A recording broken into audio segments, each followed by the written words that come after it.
Bom, eu há pouco andava à procura da passagem onde, essa passagem é muito conhecida, onde o Benjamin fala, diz que nunca existiu um documento da cultura que não fosse ao mesmo tempo um documento da barbárie. É de facto o tese 7, da qual eu já tinha lido uma parte, quando ele diz que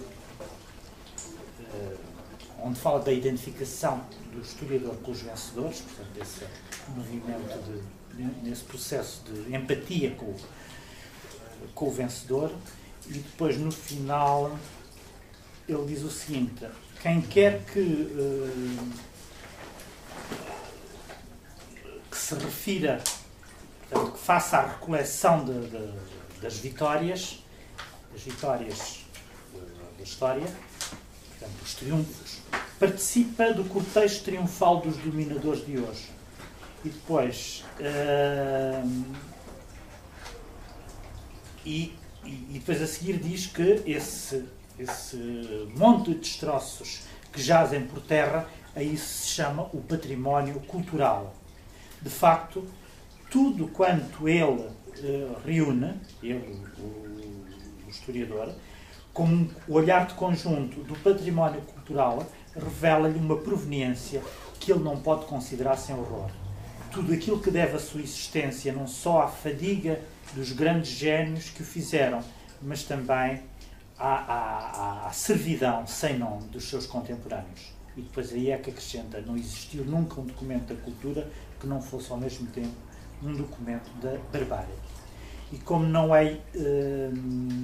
está isento da barbárie ele próprio, assim ele também não é isento do processo de transmissão pelo qual passou de um momento ao outro. O materialista histórico, assim, ganha as distâncias desse passado na medida do possível. Ele considera como sua tarefa escovar a história a contrapelo. Portanto, há aqui duas concepções da história, uma que segue esse movimento de continuidade e, portanto, que segue, e é um movimento, portanto, corresponde a um processo de empatia através do qual se segue o contínuo da história, se vai ou melhor, se vai ao encontro, não, se prossegue a lógica do contínuo da história que segue o seu processo. E existe outra atitude, que é aquela que o Benjamin aqui advoga, que é o de, em vez de seguir a história no seu processo imparável e contínuo, escová-la a contrapelo. Depois, mais à frente, diz o seguinte: a ideia, na tese 13, a ideia de um progresso do género humano na história é inseparável da ideia de que a história proceda percorrendo um tempo homogéneo e vazio. A crítica à ideia de tal um modo de proceder deve constituir o fundamento da crítica à própria ideia de progresso.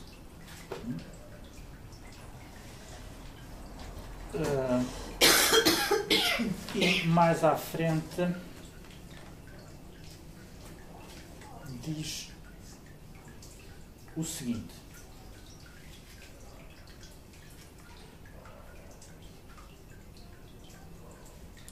na realidade não existe um único momento que não traga consigo a sua chance revolucionária, a sua hipótese revolucionária.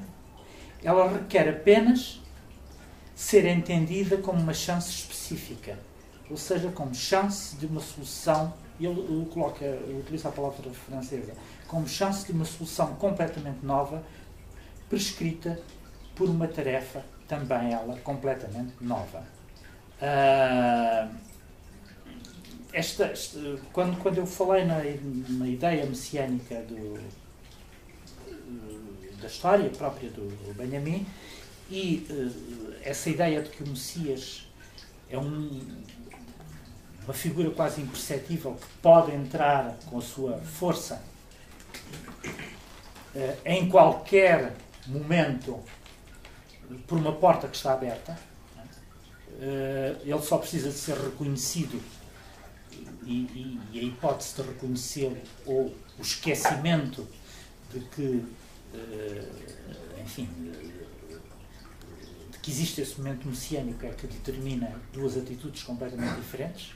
Portanto, existe a atitude de quem procura a hipótese revolucionária e, portanto, que tem a capacidade de reconhecer essa força messiânica que entra por uma porta estreita, que pode entrar por uma porta estreita, e existe a outra atitude que consiste em seguir o processo da história, identificar-se com ela, ter uma relação de empatia com o contínuo da história, e essa atitude proíbe ao indivíduo, impede-o de ver essa força messiânica que se pode introduzir em qualquer momento da história. Não é? E, portanto, há aqui uma espécie de ideia revolucionária da história que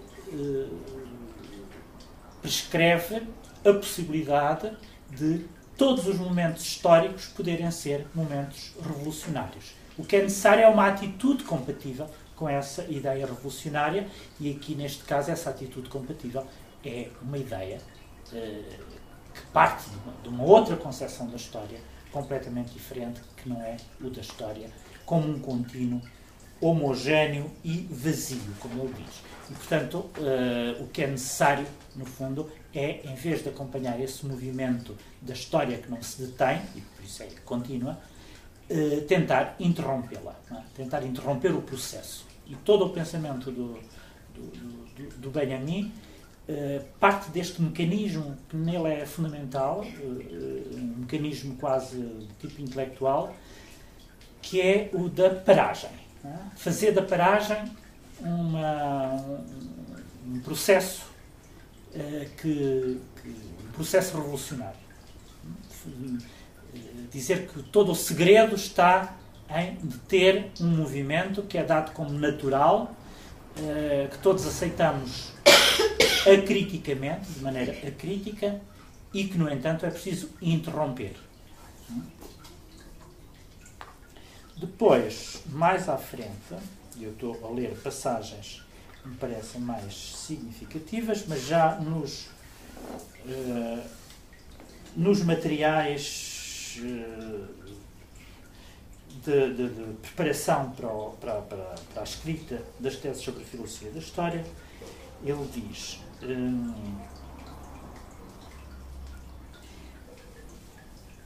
a história é objeto de uma construção cujo lugar não é constituído pelo tempo homogéneo e vazio, mas por aquele tempo que é preenchido pelo agora, pelo Jetztzeit, esse tempo messiânico. O agora, que é uma concentração de todos os tempos, passado, presente e futuro. Onde o passado é carregado deste elemento explosivo, portanto, onde há a fulguração de um tempo denso, não é? A procura, a investigação materialista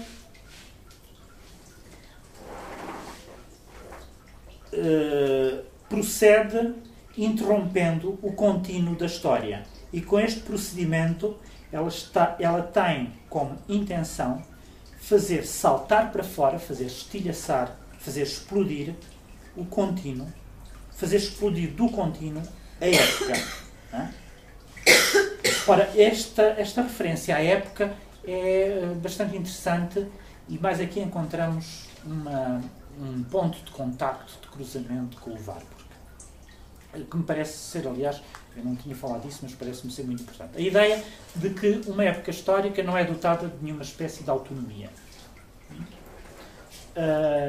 Portanto, no Warburg, no fundo, as épocas históricas não podem ser definidas segundo a historiografia tradicional. Primeiro porque os tempos se cruzam uns com os outros, a questão da memória faz com que uma determinada época vá rememorar épocas passadas e, portanto, nesse sentido, nenhuma época é em si autónoma e nenhuma época é, por simplesmente, a continuidade lógica ou o efeito de uma lógica de uma época que antecedeu. E, portanto, aqui a noção de época não tem nunca autonomia. Esta falta de autonomia própria da época é aquilo que caracteriza também o pensamento do Benjamin, e aqui neste caso ele refere-se precisamente à ideia da época. E por isso ele diz: o historicismo contenta-se em estabelecer um nexo causal entre momentos diversos da história, mas nenhum facto é, enquanto causa, por si mesmo histórico. Torna-se histórico postumamente, através de outras circunstâncias que podem ser separadas, que podem estar separadas desse momento histórico por anos, por milhares de anos. Quando ele diz que a Revolução Francesa cita a Roma Antiga, ele faz da citação um processo fundamental do suceder histórico, do devir histórico, e faz dela um critério fundamental para a definição daquilo que ele entende como histórico. Nada é histórico em si mesmo, qualquer coisa só é histórica postumamente. Isto é, quando chega ao momento da sua inteligibilidade. E, portanto, quando chega ao momento da sua citação. Só aquilo que é citável é que pode ser histórico em si. Então, não sei se me estou a fazer entender. E, portanto, só a época só numa determinada época em que encontramos a citação de uma época anterior, e todas as épocas são citação de qualquer coisa, só aí é que os acontecimentos se tornam em si mesmos históricos. Aqueles que anteriormente não tinham essa condição histórica. E qualquer coisa só pode tornar-se histórico através da citação, de uma citação que pode estar à distância, diz ele, de milhares de anos, digamos, daquilo que é citado, do acontecimento original. E depois, ele, o historiador, apreende a constelação em que a sua época chegou ao encontro com uma determinada época anterior. E este conceito de constelação é o conceito que ele utiliza para estabelecer a relação entre épocas diferentes. Uma época entra em constelação com uma época anterior. E entra em constelação significa passa a fazer parte do mesmo conjunto.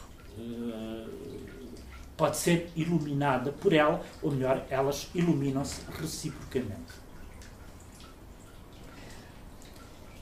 E, portanto, funda assim, o historiador, um conceito de presente como aquele agora, o presente é o agora, o Jetztzeit, no qual, por assim dizer, estão disseminados e incluídos estilhaços do tempo messiânico. Este conceito, portanto, o conceito de agora, institui uma conexão entre historiografia e política, que é idêntica àquela conexão teológica entre rememoração e redenção. Este presente condensa-se em imagens, que se podem chamar imagens dialéticas. Elas, as imagens dialéticas, representam uma invenção salvífica para a humanidade. E depois, ainda mais à frente, desculpem lá eu fazer esta situação, diz ele o seguinte, a propósito destas imagens. Não é que o passado lança a sua luz sobre o presente, ou que o presente lança a sua luz sobre o passado. A imagem é antes aquilo em que o passado passa a convergir com o presente numa constelação. Mais uma vez, o mesmo conceito. Enquanto que a relação do outrora com o agora é puramente temporal, contínua, a relação do passado com o presente é dialética. Funciona aos saltos.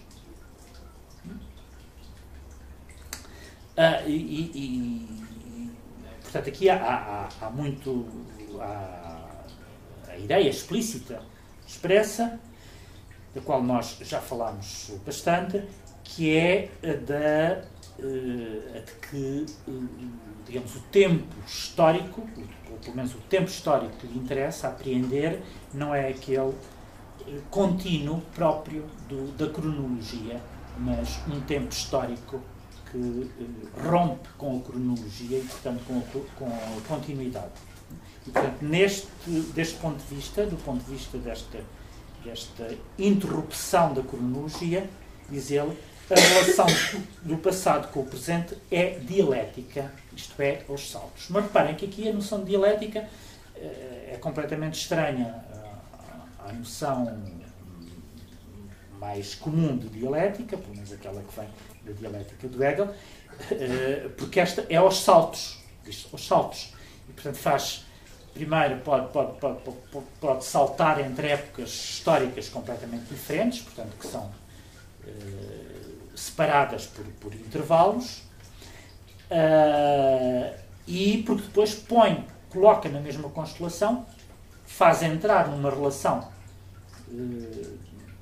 portanto, faz entrar na mesma constelação, épocas históricas, independentemente de uma determinação causal, em que as coisas são vistas do ponto de vista do movimento lógico, em que uma causa produz determinado efeito e o efeito vem depois da causa.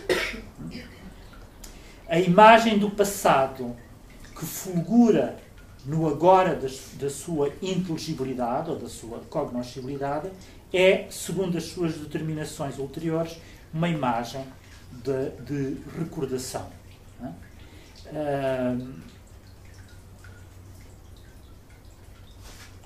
E depois... E pronto. Eu suponho que, como... Aliás, mais à frente ele fala novamente da imagem dialética, diz a imagem dialética, no momento em que o passado se contrai, no momento em que o passado se contrai num instante, isto é, na imagem dialética, ele passa a fazer parte da recordação involuntária da humanidade. Há aqui o conceito de recordação ou de memória involuntária no Benjamin, que nós não encontramos de facto no Warburg. Digamos, a memória involuntária do Warburg, provavelmente dificilmente transporíamos para o Warburg a ideia de memória involuntária. Não é que a memória no Warburg seja este movimento de recordar voluntariamente, porque não é. E, aliás, aqui também os alemães têm duas palavras que ajudam a perceber esta diferença entre Gedächtnis e Erinnerung. Quer dizer, os dois não se trata exatamente da diferença entre memória ou recordação e memória involuntária, mas também tem alguma coisa. Diga lá. Qual é a diferença entre... Gedächtnis é o resultado e a Erinnerung é o processo de memória. Processual. Nós muitas vezes temos a diferença entre o aspecto processual aspecto estático. Pois. E, portanto, a Gedächtnis é o resultado desse ato... É estático. Sim, é o resultado de atos que memorizam algo ou rememoram alguma coisa. É o aspecto estático, o aspecto dinâmico. Pois. Mas no caso do Warburg, a memória a que ele se refere não pode ser completamente traduzida. Quer dizer, essa ideia de memória não pode ser... Diga? Não é um repositório de... Não é um repositório. Ou é um processo? É processual ou é um... Pois, se calhar não é... É verdade que há um momento em que o Warburg fala nos arquivos da memória. Né? E, portanto, falando em arquivos da memória, nós seríamos levados a pensar no resultado. Né? Mas os arquivos da memória implicam também o processo de reativação, de ativação. Não existe arquivos senão no momento em que eles são reativados. Mas sempre também depende do contexto em que ambos estes conceitos são utilizados. Pois, mas... O Gedächtnis num contexto pode ter ligeiramente outro significado do que noutro contexto, mas basicamente é o que disse, processual. Pois, mas no caso do Warburg, a memória de que ele fala, e ainda que ele introduza num determinado momento a ideia de arquivos da memória, não é propriamente um armazém o arquivo de conteúdos que depois, aos quais nós podemos recorrer, aos quais se pode recorrer de uma maneira ou de outra, em determinados momentos da história, como se fosse, enfim, como se aquilo estivesse lá, de uma vez por todas, depositado, e que nós, segundo um determinado movimento, vamos recuperar. Primeiro porque isso implicaria, essa ideia de, se nós entendêssemos o arquivo da memória nesse sentido, isso estaria muito próximo da ideia do arquétipo, ou seja, de qualquer coisa que existe anteriormente a toda a temporalidade e depois, conforme a evolução temporal, a evolução histórica, assim nós iríamos recuperar determinado tipo de conteúdos memorialísticos, não é? Próprios da memória. Ora, as coisas no Warburg não se passam exatamente assim, porque a própria história, todo o processo é histórico. O arquivo é um arquivo construído historicamente, todo ele.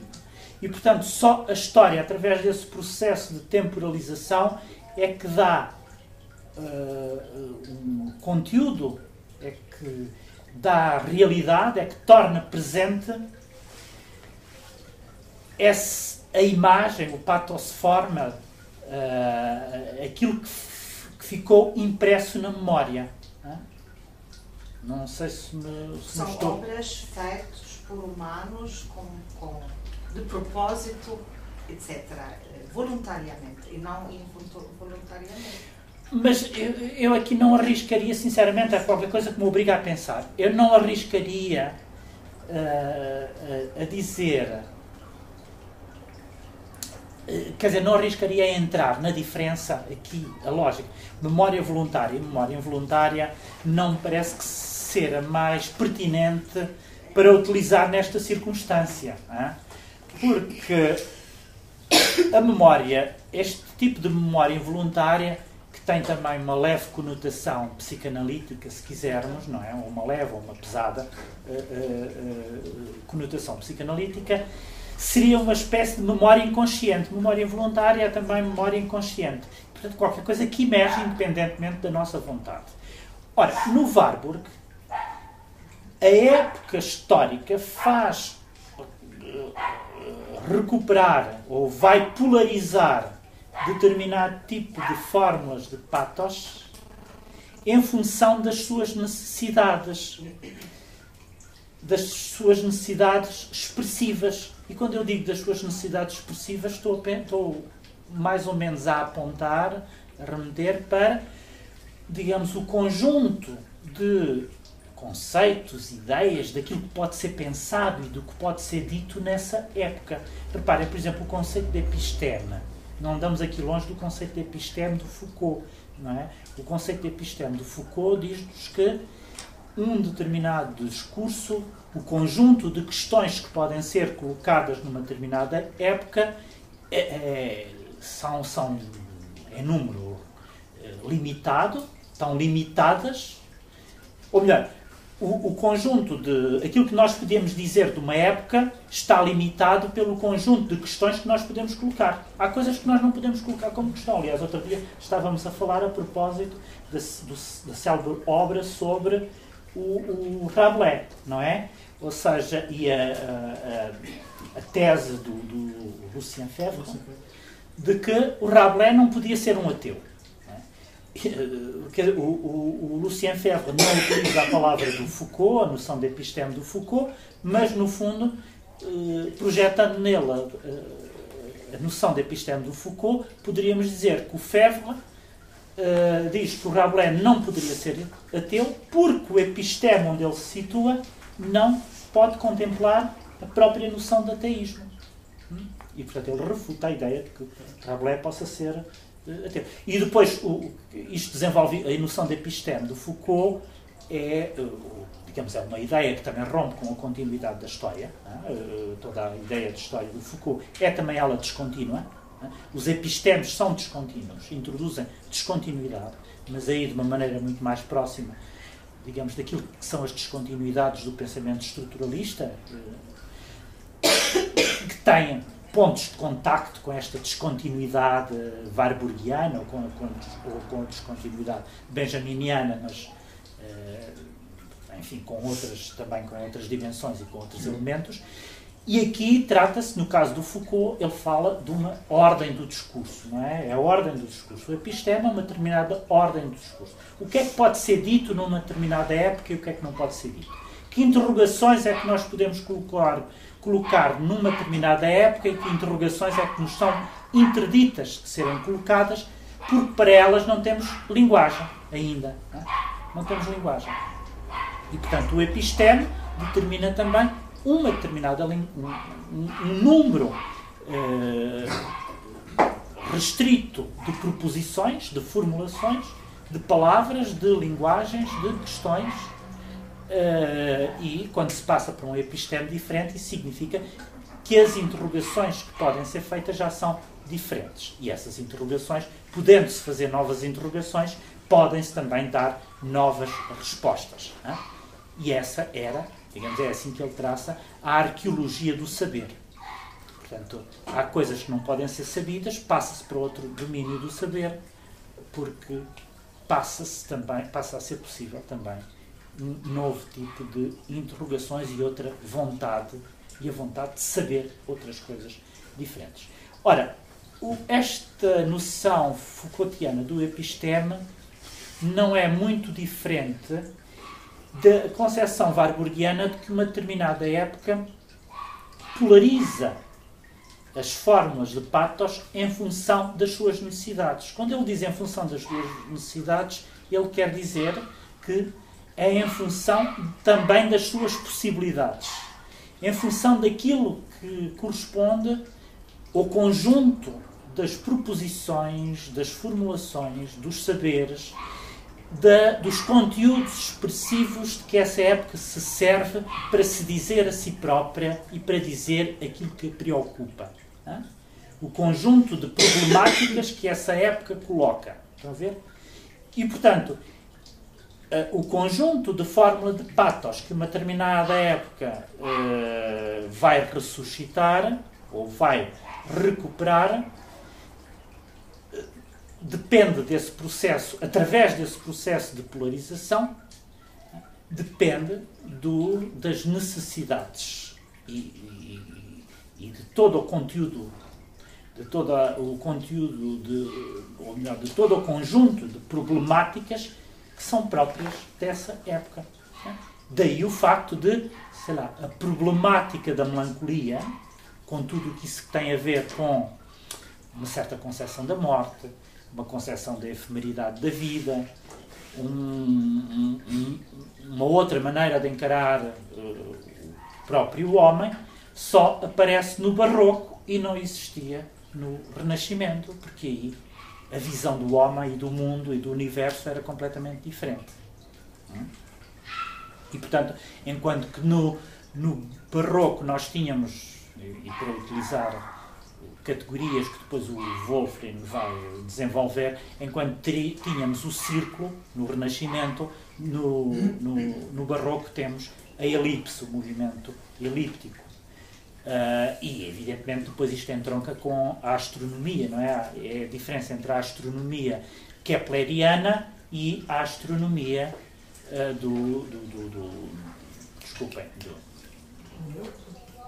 exatamente, do Galileu, tudo isso. Não é? E, portanto, passa-se do círculo à elipse. E essa ideia simultaneamente astronómica e astrológica do Saturno, o Saturno, tanto do ponto de vista da astrologia, porque ele é um símbolo astrológico importante, como na astronomia kepleriana, só pode ser definida em função de uma outra concepção da história, uma outra concepção do tempo, que nós só encontramos já é no Barroco, e que deixa já o Renascimento para trás. E, portanto, aqui neste caso, nós partimos da questão, estávamos a tentar pensar essa questão da memória involuntária. No caso, as fórmulas de pathos do Warburg, enquanto concentrados também eles de uma memória que é dotada de vida, uma vez que é dotada de movimento, através da fórmula de pathos nós temos acesso não a um momento que tenha sido fixado de uma vez por todas, mas de uma continuidade, de uma transição temporal. Aí, neste caso, a memória não é completamente, não podemos dizer que a memória seja involuntária, porque, digamos assim, é um saber próprio da época que se vai servir dela. Isso vai servir dela como um mecanismo expressivo. Um mecanismo expressivo. É como se tivesse ao seu dispor um determinado tipo de instrumento, um instrumento expressivo, e serve-se desse instrumento. Há épocas que se servem de determinado tipo de instrumentos expressivos, há outras que se servem de outros instrumentos expressivos diferentes. E, portanto, nada disso é completamente involuntário. Não se pode dizer que seja involuntário. Mas eu penso que também aqui não podemos esquecer para Benjamin, portanto, essa questão da memória involuntária vai buscar muito essa ideia também a Marcel Proust. Sim, pois, provavelmente não estava a pensar nisso, mas deve ser. A ideia da memória do Proust é provável. Quer dizer, aqui neste caso há duas referências fundamentais. Uma delas é o Bergson, de Matière et Mémoire. Essa é fundamental. E se nós lermos, por exemplo, os textos do Benjamin sobre o Baudelaire, aí, de facto, a questão da memória voluntária, que ele também desenvolve, é por referência ao Bergson, sobretudo. Mas eu acho que é também o Proust. Sim, ele chega a falar. Sim, pois, acho que é também o Proust. Ele fala de Baudelaire. Quer dizer, eu estava a tentar pensar de que modo é que o Benjamin utiliza este conceito de memória involuntária quando, sei lá, no livro das passagens, ou no caso do Baudelaire, como sabem, esses textos sobre o Baudelaire, que não geralmente conhecidos com o título Um Poeta Lírico no Apogeu do Capitalismo, que reúne 3 textos diferentes, um dos quais era a introdução que ele fez para a tradução das Flores do Mal, o outro que se chama Alguns Motivos Baudelaireanos, outro sobre o Paris do Segundo Império, e portanto esse livro deveria constituir uma síntese, talvez não tanto uma síntese,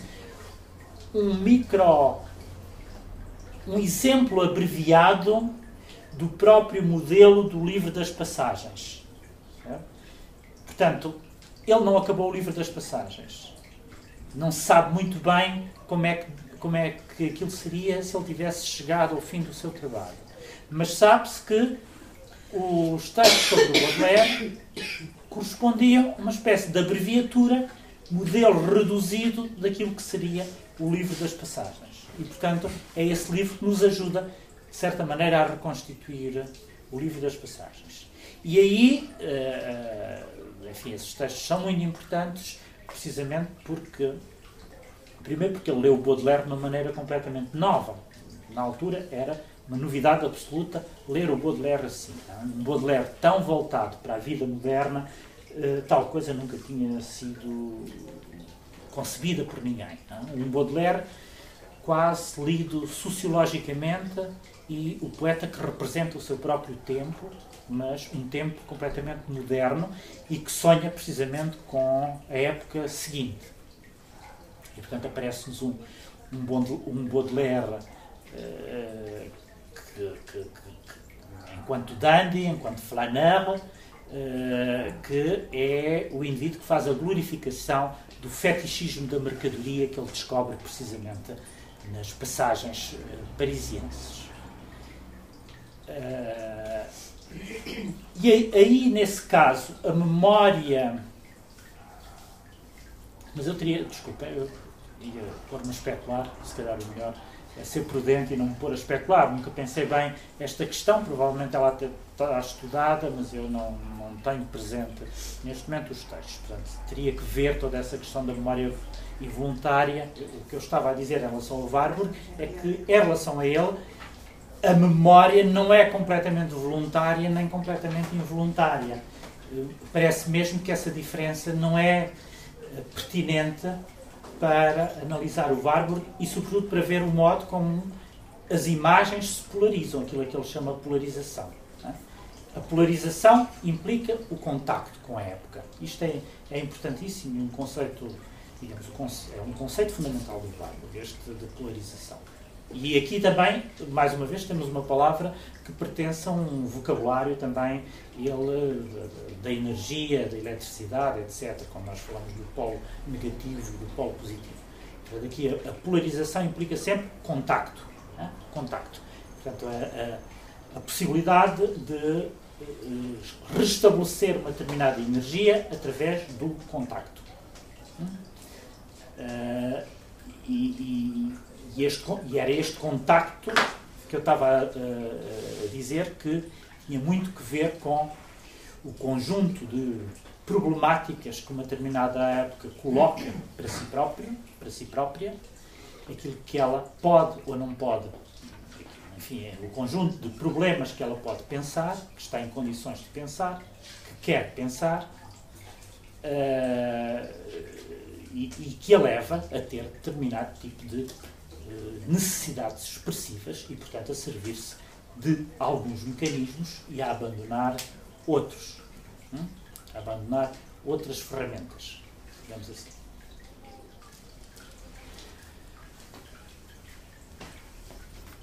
Mas, voltando novamente, quer dizer, aqui neste caso,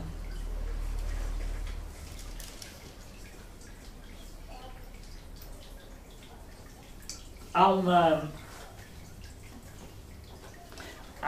novamente um ponto de contacto muito importante e até mesmo no vocabulário entre o Benjamin e o Warburg, que é o estabelecimento de anacronias. Um pensamento que está cheio de anacronia. Isto é, que se desenvolve mesmo tendo como método a anacronia. Anacronia no sentido em que a cronologia temporal deixa de ser o ponto de referência. Deixa de ser a referência. Anacronia porque pode colocar em simultaneidade momentos completamente diferentes da história. Portanto, a imagem dialética no Benjamin é precisamente essa, uma concepção não cronológica da história. As coisas só se tornam imagem, portanto, só adquirem essa dimensão imagética na medida em que correspondem ao encontro ou estabelecimento de uma simultaneidade entre épocas históricas completamente diferentes, que podem ser mesmo opostas umas às outras, podem se situar nos extremos. E, portanto, há uma visão da história que permite o estabelecimento de contactos entre extremos da história. Isto é precisamente o que faz o Warburg, não é?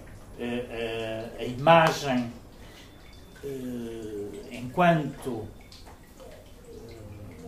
memória condensada, e memória ativada, permite fazer com que o tempo histórico, um determinado tempo histórico, transite para outro tempo histórico completamente diferente, não em função de um esquema que estabelece causas e efeitos, mas em que, digamos, os dois tempos históricos entram fulguram no mesmo momento, entram numa espécie de fulguração. Cruzam-se, chocam e fulguram. Percebem? Portanto, não se trata de iluminar o passado através do presente, nem iluminar o presente através do passado, mas de encontrar uma fulgurância em que passado e presente emergem assim como uma espécie de raio. Tudo ao mesmo tempo. Os dois emergem ao mesmo tempo. E portanto, são inteligíveis exatamente porque emergem ao mesmo tempo, porque são postos em contacto um com o outro. E, digamos, todo o trabalho do Warburg consistiu em estabelecer essa rede de relações que permitia pôr em contacto tempos históricos diferentes. E, em última instância, o Atlas Mnemosine, precisamente, e o seu nome indicava logo isso, pretendia, através daquele método que era espacial, portanto, permitia desenvolver no espaço, espacializando, permitia pôr em contacto épocas históricas completamente diferentes. Portanto, espacializar o tempo. Portanto, o tempo já não era uma sucessão cronológica, mas era uma espacialidade. E enquanto espacialidade ele ganhava a possibilidade de ser entendido simultaneamente. E era isso que ele pretendia, era mostrar essa simultaneidade entre tempos completamente diferentes. E daí aquele trabalho de deslocação das imagens de uns painéis para os outros, porque o que ele pretendia, o resultado a que ele queria chegar era o estabelecimento de uma rede de relações, de épocas históricas diferentes, que permitiam não só ver de que modo é que se dava a coincidência entre momentos históricos diferentes, mas ao mesmo tempo de mostrar que espécie de conteúdos da memória permitiam o estabelecimento dessa relação. Estão a ver? Que espécie de memória era aquela que ligava o Renascimento ou o paganismo antigo? Que espécie de memória, ou que formas de memória impressas nas fórmulas de Patos, impressas nas Nachleben, podiam perceber o que é que do barroco sobrevivia na modernidade.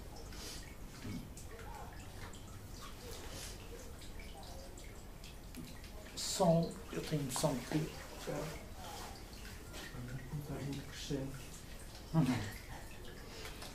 Pois, eu ficava, aliás, hoje por aqui. Era estas as questões. Se a nossa memória, até que ponto é impregnada em nossa também, em nós ou não. Mas o António já disse que não estamos a falar de psicologia também, do inconsciente. Isto seria diferente se a Bivalve deixa-se inspirar ou deixou-se inspirar fortemente pelo conceito do cérebro.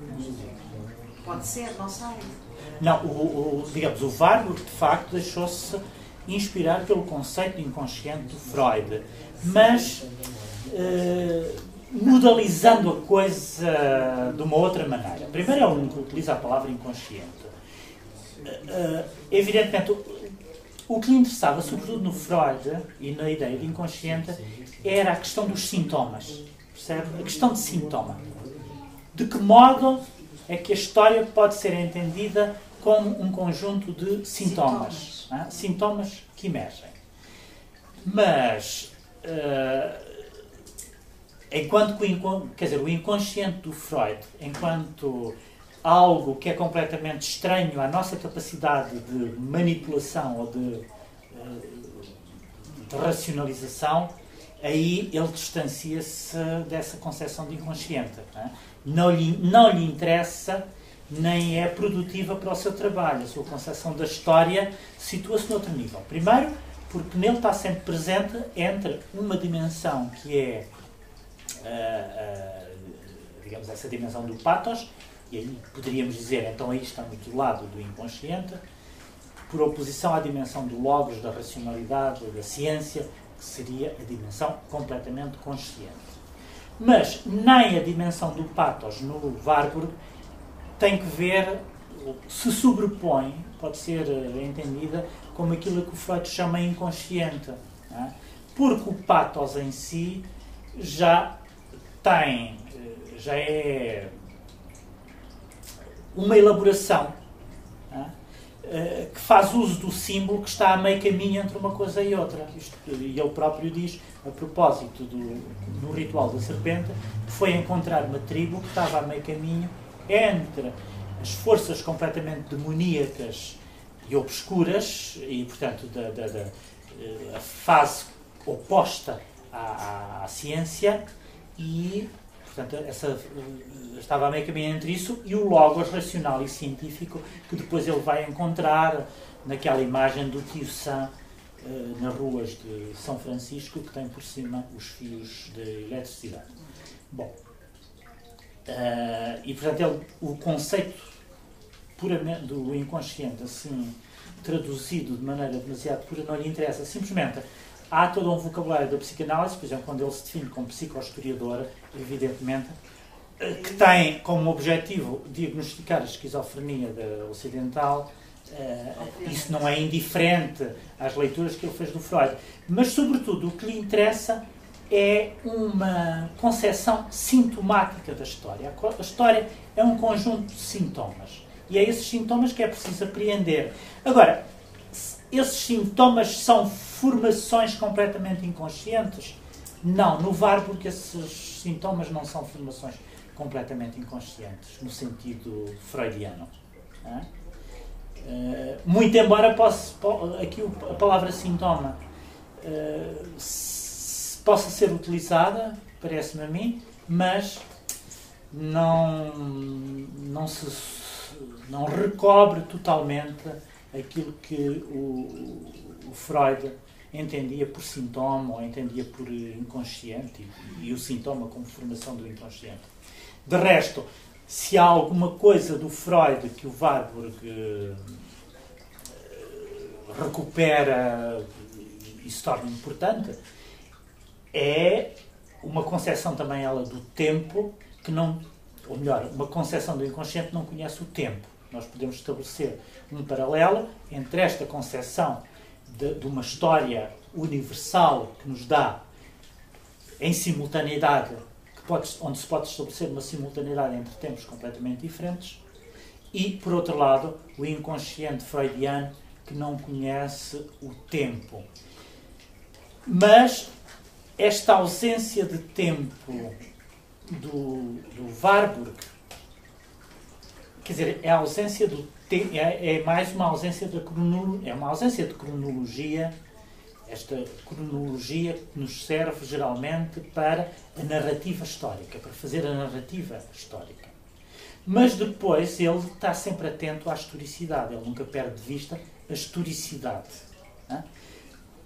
Simplesmente ele entende a historicidade de uma maneira descontínua. O problema está aí, ele entende a historicidade de maneira descontínua. Quando ele fala de polarização, as imagens são polarizadas em função de um contacto com a história, com aquilo que é de uma ordem histórica.